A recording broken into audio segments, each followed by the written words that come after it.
Hello friends, कैसे आप सब? Good morning. चलिए, आज का हमारा विषय है विटामिन। हम आप जानते हैं कि विटामिन शरीर के लिए अति आवश्यक है, लेकिन इनकी बहुत निम्न मात्रा में आवश्यकता होती है। जो हमारे शरीर में स्वतः या जो भोज्य पदार्थ हम लेते हैं उनमें पाए जाते हैं और उसके द्वारा इनकी पूर्ति होती रहती है। कभी कभी कमी हो जाती है तो विभिन्न प्रकार के रोग उत्पन्न हो जाते हैं। तो विटामिन के महत्वपूर्ण है कि उसको हम कैसे पूरा करें या हमारे शरीर में कैसे उनकी पूर्ति होती रहे। सबसे पहले विटामिन की खोज फंक ने 1911 ईस्वी में किया था। कब किया था? 1911 ईस्वी में किया था। विटामिन की खोज 1911 ईस्वी में हुई थी। विटामिन जो होते हैं जो कार्बनिक पदार्थ होते हैं। कैसे होते हैं? कार्बनिक पदार्थ होते हैं और उपापचय में सहायक होते हैं। फिर इसके बाद आता है जो विटामिन होते हैं वो दो प्रकार के पाए जाते हैं। कितने प्रकार के? दो प्रकार के पाए जाते हैं। एक तो जल में घुलनशील विटामिन होता है और दूसरा फैट में घुलनशील विटामिन पाए जाते हैं। जल में घुलनशील विटामिन कौन कौन से होते हैं? ये विटामिन दो प्रकार के होते हैं। जल में घुलनशील विटामिन है विटामिन बी और विटामिन सी। विटामिन बी और विटामिन सी जल में घुलनशील है। हम आप जानते हैं विटामिन बी के कई भाग होते हैं, जैसे B1, B2, B3, B5, फिर B6, B12। इस प्रकार से जल में घुलनशील विटामिन बी और विटामिन सी है। और वसा में घुलनशील विटामिन पाए जाते हैं ए, ई, डी व के। Vitamin A, vitamin E, vitamin D व विटामिन के। तो अब हम देखते हैं जल में घुलनशील विटामिन कौन कौन से हैं, इनकी कमी से कौन कौन से रोग हो जाते हैं, इनकी पूर्ति हम कैसे करते हैं या इनकी पूर्ति किन स्रोतों से होती है, इसके बारे में हम जानते हैं। चलिए, सबसे पहले देखते हैं जल में घुलनशील विटामिन। जल में घुलनशील विटामिन सबसे पहले है विटामिन, रासायनिक नाम, कमी से होने वाला रोग और स्रोत। ये किस किस से पाया जाता है? सबसे पहले हमारा आता है vitamin B1। Vitamin B1, vitamin B1 को रासायनिक नाम होता है थायमीन। इसकी कमी से बेरी नामक रोग हो जाता है। कौन सा रोग होता है? बेरी नामक रोग होता है, जो मूंगफली, तिल, बिना धुली दाल, यकृत, अंडा एवं सब्जियों में पाया जाता है। फिर इसके बाद आता है विटामिन B2। विटामिन B2 को कहते हैं जी भी कहा जाता है। इसको वैज्ञानिक नाम है राइबोफ्लेविन या रासायनिक नाम क्या है? राइबोफ्लेविन होता है। और इसकी कमी से किलोसिस नामक रोग हो जाता है। कौन सा रोग होता है? किलोसिस नामक रोग हो जाता है। ये खमीर में पाया जाता है, कलेजी में पाया जाता है, मांस में पाया जाता है और हरी सब्जियों में पाया जाता है। किसके में पाया जाता है? खमीर में, कलेजी में, मांस में, हरी सब्जियों में पाया जाता है। फिर आता है विटामिन B3। विटामिन B3 को कहते हैं पेंटोथेनिक अम्ल। क्या कहा जाता है? पेंटोथेनिक अम्ल कहा जाता है। रासायनिक नाम क्या है? पेंटोथेनिक अम्ल होता है। इसके कारण से बाल सफेद हो जाते हैं और मंद बुद्ध होना पाया जाता है। क्या पाया जाता है? मंद बुद्ध होना पाया जाता है। या मांस, दूध, मूंगफली, गन्ना आदि में पाया जाता है।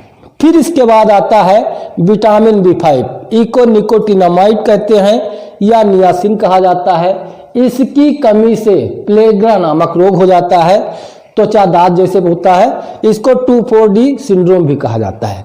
और ये भी मांस में, मूंगफली में, आलू में, टमाटर, पत्ती वाली सब्जियों आदि में पाया जाता है। फिर इसके बाद हम देखते हैं विटामिन B6। विटामिन B6 को पैरिडॉक्सिन कहते हैं। रासायनिक नाम क्या है? पैरिडॉक्सिन कहते हैं। इसकी कमी से एनीमिया तथा त्वचा रोग हो जाता है और शरीर में कमजोरी भी हो जाती है। फिर इसके बाद देखते हैं कि ये यकृत में पाया जाता है, मांस में पाया जाता है, अनाज आदि में पाया जाता है। फिर इसके बाद आता है विटामिन H। इसको बायोटिन कहा जाता है। विटामिन H को रासायनिक नाम क्या है? बायोटिन होता है। इसके कारण से शरीर में लकवा हो सकता है, शरीर में दर्द रहता है और बालों का गिरना पाया जाता है। ये मांस, अंडा, यकृत और दूध आदि में पाया जाता है। इस विटामिन में जो अक्सर परीक्षाओं में पूछा जाता है कि विटामिन B1 की कमी से कौन सा रोग होता है। तो कौन सा रोग होता है विटामिन B1 की कमी से? बेरी नामक रोग होता है। इसका रासायनिक नाम क्या है?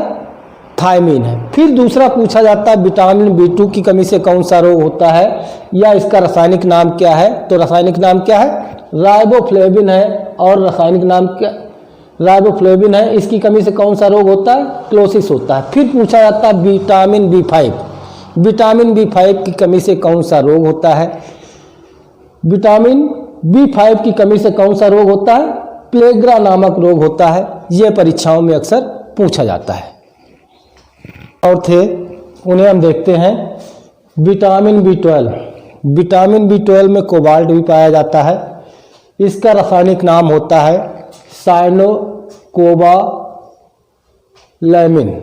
साइनोकोबालैमिन होता है। और इससे घातक रुधिर क्षीणता आ जाती है। घातक रुधिर क्षीणता को भी एनीमिया कहा जाता है।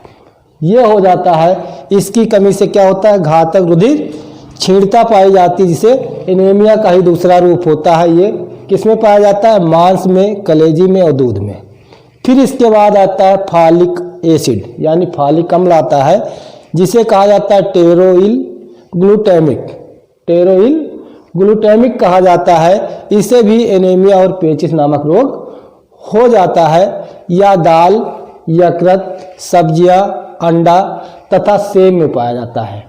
इसका मतलब है कि जो लोग मांस नहीं खाते हैं, क्या उन्हें नहीं मिलता है? हमारे भोज्य पदार्थ में दूध के द्वारा या कोई न कोई ऐसे पदार्थ हम खाते हैं जिसके द्वारा क्या होता है? इस प्रकार यानी कि विटामिन की कमी हमारी पूर्त होती रहती है। कभी कभी इसकी कमी हो जाती है तो इसी प्रकार से क्या बीमारियां आ जाती हैं। अब विटामिन सी भी है। हम आप सबसे पॉपुलर है। विटामिन सी को एस्कॉर्बिक एसिड कहा जाता है या एस्कॉर्बिक अम्ल कहा जाता है। इसका रासायनिक नाम क्या है?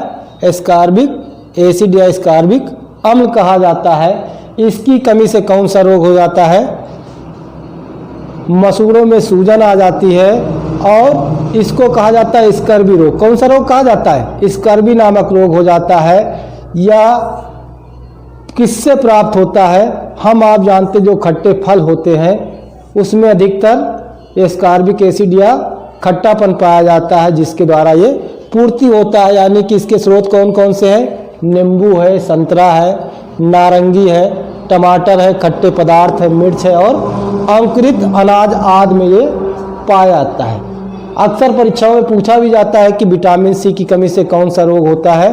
तो कौन सा रोग होता है? स्कर्वी नामक रोग हो जाता है। इसका रासायनिक नाम क्या है? एस्कॉर्बिक एसिड है। क्या नाम है? Ascorbic acid.